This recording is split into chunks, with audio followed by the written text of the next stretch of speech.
What's up, guys? I got a cool, inexpensive carry for you today that's priced very well and gives you a lot of performance for the dollar.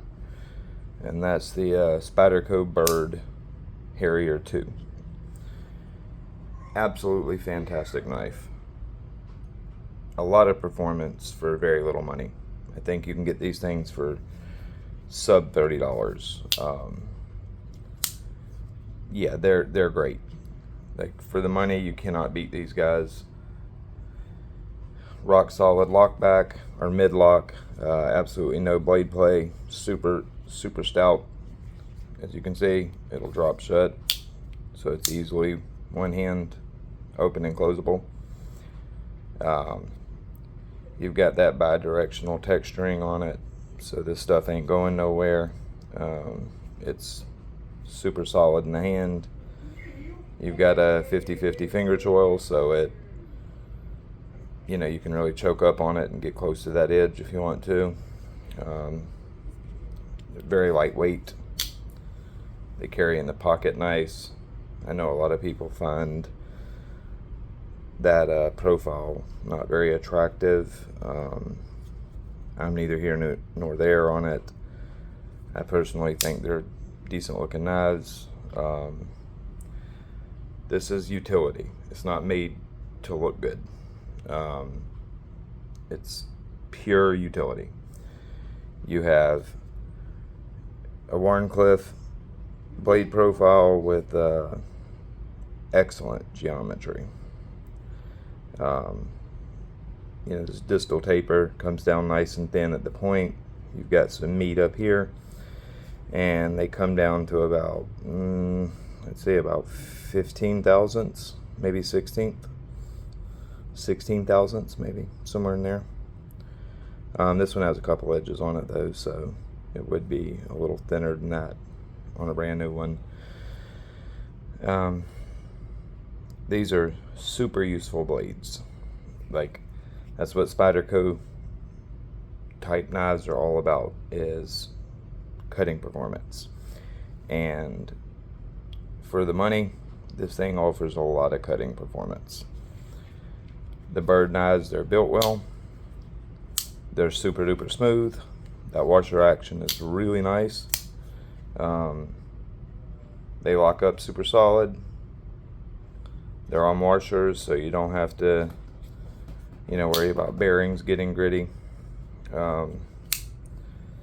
If you haven't never had a Spyderco, these are great because they give you that Spyderco type feel, so you can kind of see if you like that type mechanism or not. Personally, this type of blade opener or Spyderco hole was my favorite. It's far and away the best system for me. Like, these open up gloved hands, not gloved hands, doesn't matter. They're perfect. Believe it or not, for the money, even the fit and finish is pretty good on these. The original Byrd knives, they had some pretty bad fit and finish issues, but when they redone them and the new 2 models come out, all that changed and they were built a hell of a lot better. So yeah, if you need a high performance slicer for very little money,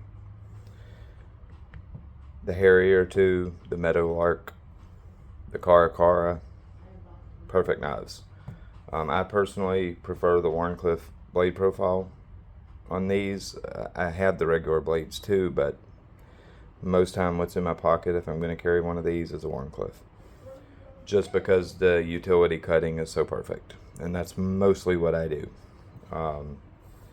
That and push cutting to break down cardboard and stuff, and I break down a lot of cardboard.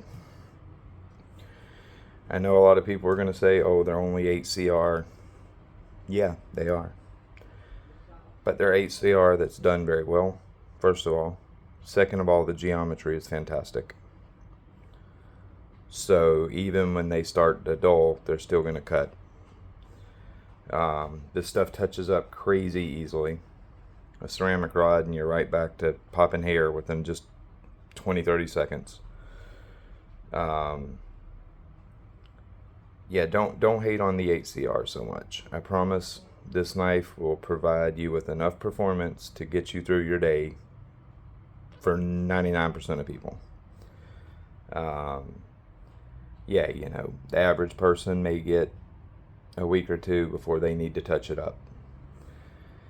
Some people probably go a whole year without needing to touch it up. If you're just cutting tape, breaking down a box every once in a while, opening a chip bag, etc. If you do a lot of cutting, if you're breaking down cardboard constantly, cutting tough stuff, yeah, you're going to have to sharpen it. But it touches up so easy. And as long as you don't damage that edge, you don't really need to do a full sharpening. Just touch it up with a ceramic rod or a strop.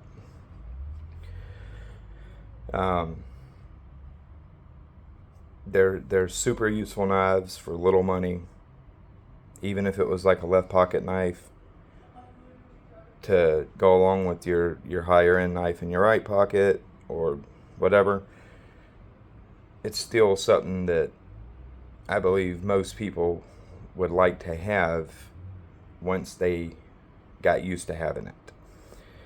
A lot of people are going to complain that it's 8CR and that the FRN feels cheap, blah, blah, blah. Well, it's a $30 knife. But it's a well-built $30 knife that performs very, very well. I love them. I will continue to buy them. I will continue to use them. And if you give one a shot, I have no doubt you'll like them too.